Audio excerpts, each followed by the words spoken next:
अस्सलाम वालेकुम grade 9 students.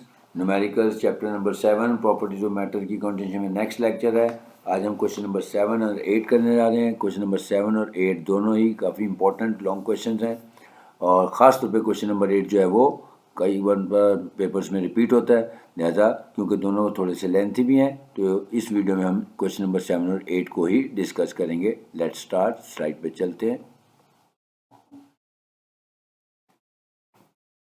Question number 7 ये रहा आपके सामने।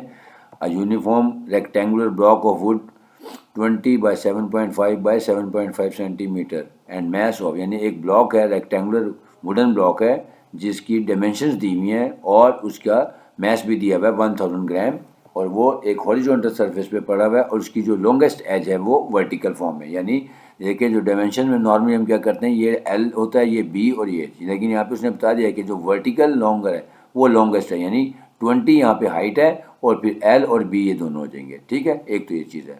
उसके बाद दूसरी चीज़ इसमें इंपॉर्टेंट क्या है कि वो ये है कि हमने ये देखना है कि जो हमारा रेक्टेंगुलर वुडन ब्लॉक है उसकी डायमेंशंस क्या हैं और उसके मुताबिक हाइट जो है हमारी 20 सेंटीमीटर है और एल और बी जो है वो 7.5 ईच हो जाएंगे। तो सबसे पहले हम गिवन डाटा लिख लेंगे, उसके बाद हम देखेंगे फाइंड क्या करना है हमने। एक तो प्रेशर फाइंड करना है और दूसरा डेंसिटी ऑफ वुड फाइंड करनी है। तो लेट स्टार्ट। पहले हम लेट कर लेते हैं। लेट हाइट यानी एज भी 20 सेंटीमीटर, क्योंकि क्वेश्चन में दिया हुआ है कि जो लॉन्गेस्ट वो है वो वर्टिकल है तो वो हाइट हो जाएगी हमारी, और एल है 7.5 और बी भी 7.5। ये 5 एक एक्स्ट्रा आ गया, इसको ख़त्म कर देते हैं। मैस दिया हुआ है 1000 ग्राम, यानी 1000 gram is equal to 1 kilogram होता है। अब हम बाकी चीज़ें देखते हैं कि फाइंड क्या करना है। प्रेशर और डेंसिटी दोनों फाइंड करनी है। अब सबसे पहले हमें क्या चाहिए, प्रेशर के लिए हमें एरिया और फोर्स चाहिए होती है। देखें एरिया हमारे पास यहाँ पे कैसे निकलेगा, एल टाइम्स बी, क्योंकि जो हाइट है वो 20 सेंटीमीटर हो जाएगी, हमें तो बेस एरिया चाहिए होता है, तो बेस एरिया में ये एल है हमारा और ये बी है, क्योंकि जब रेक्टेंगुलर बेस एरिया हो या स्क्वायर फेस हो तो हम दोनों को मल्टीप्लाई कर देते हैं। तो ये क्योंकि रेक्टेंगुलर एरिया है, क्योंकि रेक्टेंगुलर हमारा ब्लॉक था जिसकी हाइट 20 सेंटीमीटर थी, तो यानी इसका था बेस एरिया जो था वो एल और बी का प्रोडक्ट से आ जाएगा। तो 7.5 मल्टीप्लाइड बाई 7.5 करेंगे तो आ गया 56.25 सेंटीमीटर स्क्वायर। अब क्योंकि सेंटीमीटर स्क्वायर है इसको मीटर स्क्वायर में कन्वर्ट करना है, तो उसका हमारे पास कन्वर्जन रेट है 1 centimetre square is equal to 10 की पावर -4 मीटर स्क्वायर होता है। तो हमारे पास एरिया आ गया 56.25 multiply by 10 is the power -4 metre square. अब हमारे पास फोर्स क्वेश्चन में गिवन नहीं है, तो जब कभी भी फोर्स मालूम ना हो, whenever force is not given in the question, we can calculate it by using formula force is equal to weight of the body, and weight का फार्मूला आता है mg। So F is equal to mg। अब g की value में पता है कि 10 metre पर स्क्वायर सेकंड होती है और हमारे पास मैस दिया हुआ है 1 किलोग्राम, तो 1 मल्टीप्लाई बाय 10 किया तो हमारे पास फोर्स आ गई 10 न्यूटन। अब हमारे पास फोर्स भी आ गया है और एरिया भी आ गया है। अब हम फार्मूला लगा देते हैं। Now pressure is equal to F over A. So 10 over 56.25 times 10 to the power -4 is equal to 1778 Newton पर square metre.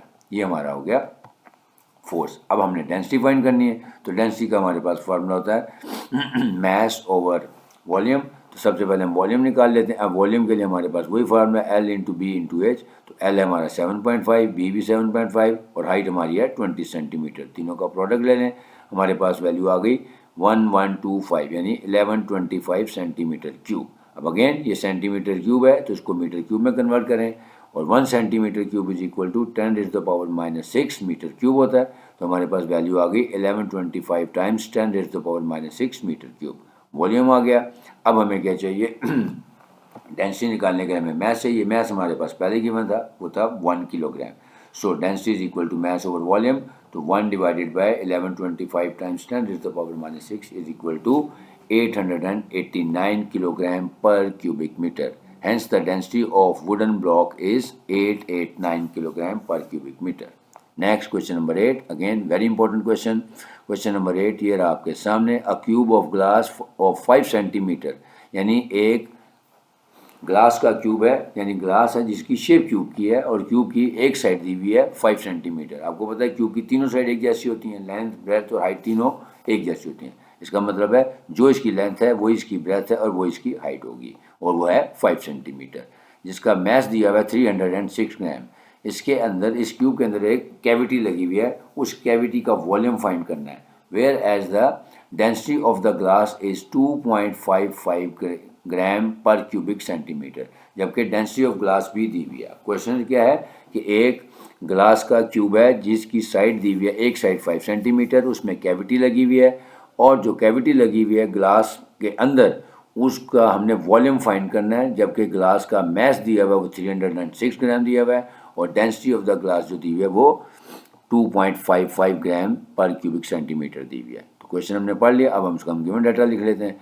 Length of the side of the cube is equal to 5 centimetre, mass दिया हुआ है हमें 306 grams, क्योंकि हमें जो density दी हुई है वो ग्राम पर क्यूबिक सेंटीमीटर दी है, लिहाजा इसको किलोग्राम में कन्वर्ट किए बगैर भी हम कर सकते हैं, और हम इसको कन्वर्ट नहीं करेंगे।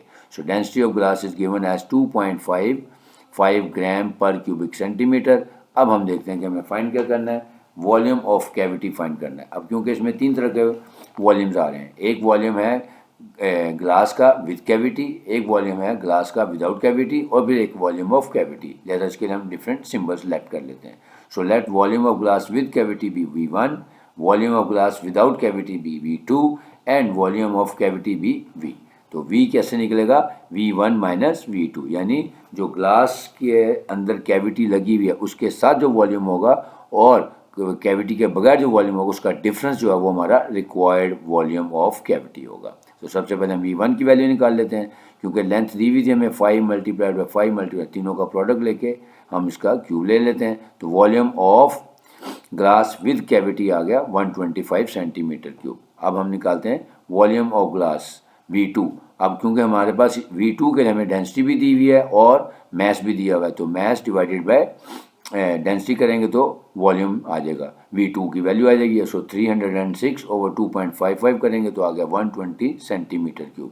अब हमने वॉल्यूम ऑफ कैविटी निकालना है, उसका फार्मूला है V is equal to V1 minus V2, यानी volume of glass with cavity minus volume of glass without cavity. तो 125 माइनस 120 करेंगे तो हमारे पास आ जाएगा 5 centimetre cube, which is the required volume of cavity. तो ये था क्वेश्चन नंबर 7 और 8। दोनों क्वेश्चंस बहुत इंपॉर्टेंट, ख़ास तौर पे जो क्वेश्चन नंबर 8 है ये टाइम एंड अगेन पेपर्स में रिपीट होता है, इसलिए मैंने कोशिश की कि इस वीडियो में सिर्फ आपको क्वेश्चन नंबर 7 और 8 ही कराऊँ। तो उम्मीद है आपको समझ आया होगा।